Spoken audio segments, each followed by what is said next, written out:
तर इथे ना माझं आज सकाळचं सगळं मॉर्निंगचं मुलांचं टिफिन वगैरे बनवून झालं होतं. तर मी माझं आता आवरून चालले होते योगाच्या क्लाससाठी. 7:30 वाजता माझी बॅच असते योगाची.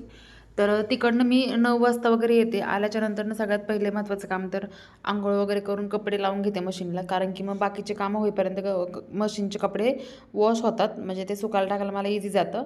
आणि जे किचनमध्ये थोडंफार कामं राहिले होते माझे, थोडेसे चपात्या वगैरे बनवायच्या आणि किचन क्लीन करायचं बाकी होतं. तर ते पण मी इथं करून घेते आता पटकन. आणि त्याच्यानंतर मला तर जे कपडे वॉश झाले ते टेरेसवर सुकवायला टाकायचं होतं आज. कारण की आज थोडंसं ऊन पडलं होतं. कारण 4 दिवस झालं कंटिन्यूअस पाऊसच येत होता. तर आज बऱ्यापैकी ऊन पडलं म्हणून वरती टेरेसवर सुकायला टाकले आज कपडे. आणि घरातल्या सगळ्या गोष्टी सगळं काम वगैरे आवरलं आणि आता आले होते. 11 वाजता मी पार्लरमध्ये येते.